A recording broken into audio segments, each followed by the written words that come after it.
Dando continuidade ao ensino das finanças do discípulo, esta semana no De Casa em Casa queremos abordar as áreas a vigiar para permanecermos dentro dos princípios de Deus.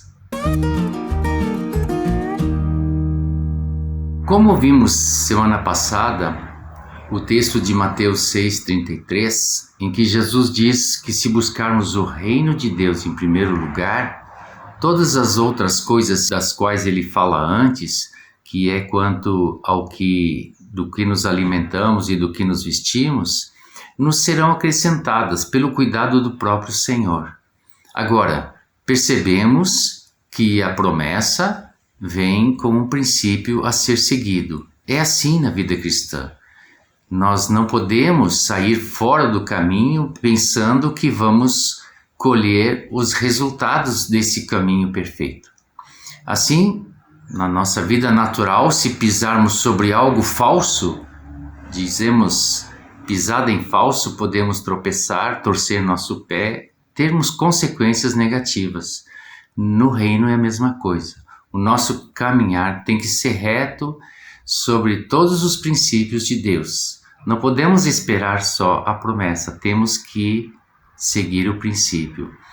E assim nós queremos apresentar 6 princípios que não podemos violar para que as promessas do Senhor nessa área sejam cumpridas. Então, não é que haja não. O não é para que nós não soframos as consequências. E o sim é para sermos abençoados pelo Senhor. O primeiro princípio que precisamos observar é de não confiar nos bens materiais, porque eles não são garantia. Primeiro porque hoje podemos estar bem e amanhã. Então, se colocarmos nosso coração nas coisas, tiramos o nosso coração naquele que nos dá as coisas, aquele que nos sustenta. E Deus nos amou de tal maneira que deu seu Filho, e aquele que não poupou seu Filho, porventura não nos dará todas as outras coisas que precisamos? Então nosso coração precisa estar nele, confiar no amor com que ele nos ama.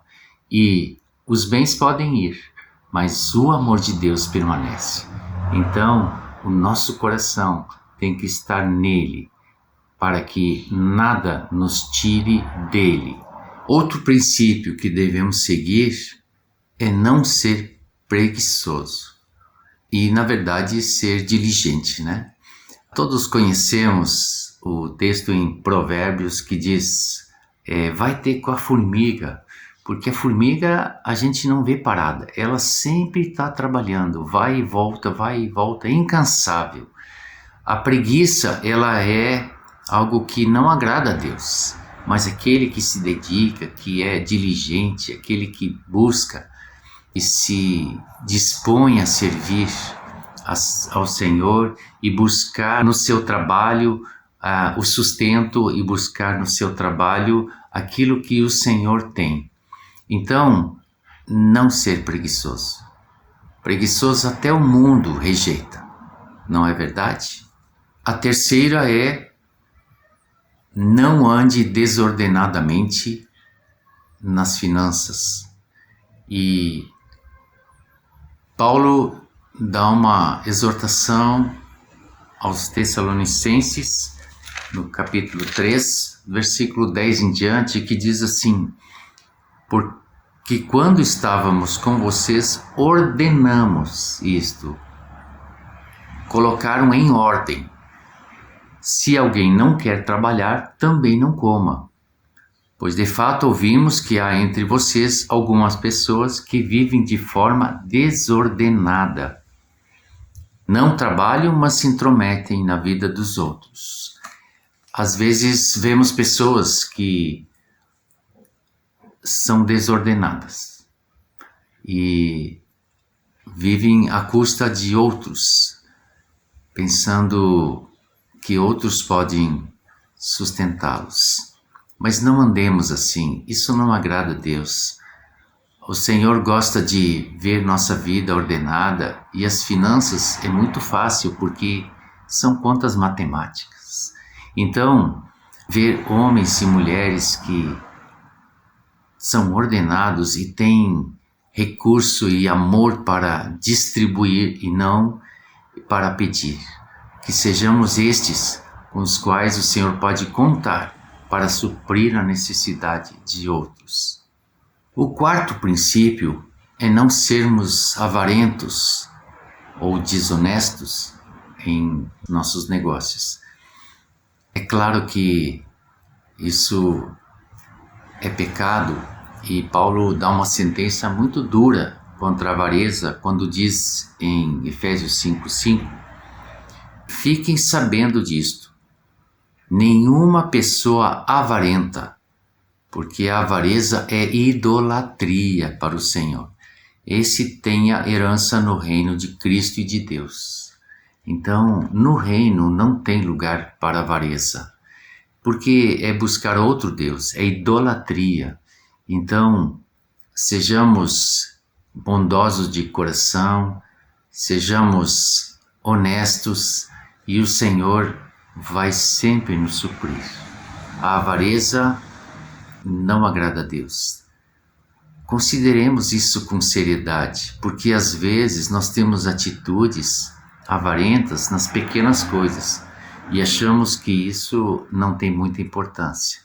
Mas quem é fiel no pouco, o Senhor pode dar muito. O quinto princípio é que não devemos estar descontentes em nosso coração com o que temos. Paulo diz a Timóteo com toda clareza, tendo que comer e o que vestir, sejamos contentes. É uma questão de coração. O mundo nos impõe uma torrente de coisas que nos sobrevêm, de moda, de consumismo, necessidades que ele cria, mas não são necessidades de Deus. Deus nos quer na simplicidade, Deus nos quer com o coração satisfeito. Então, queridos, avalie o coração para ver se não há um descontentamento e uma tentativa de imitar o mundo ou de buscar necessidades que não existem no reino. E por último, sexto princípio diz que nós não devemos desonrar ao nosso Senhor nos nossos dízimos e ofertas. Em Provérbios diz que devemos honrar esse Senhor com nossos bens e com as primícias da nossa renda, porque é dele que recebemos, e se ele é aquele a quem adoramos, se ele é o provedor de todas as coisas, é dele que recebemos, e a ele pertence o dízimo e as ofertas. Então, a nossa honra, o nosso coração voltado para o Senhor vai trazer esta atitude do nosso coração. E se andarmos nesse princípio, o Senhor vai nos abrir as portas e as janelas do céu, porque o Senhor tem todo o suprimento que precisamos, o Senhor tem toda a riqueza desse mundo, tudo é dele. Então, provemos ele e veremos que o Senhor é fiel. Tenhamos um coração segundo ele, para que ele se agrade do nosso e possa nos abençoar com todas as promessas que ele tem dado a seus filhos, a quem ele tanto ama. Deus abençoe vocês e que possam avaliar o seu íntimo, porque ali é que está a transgressão do princípio. Deus abençoe vocês.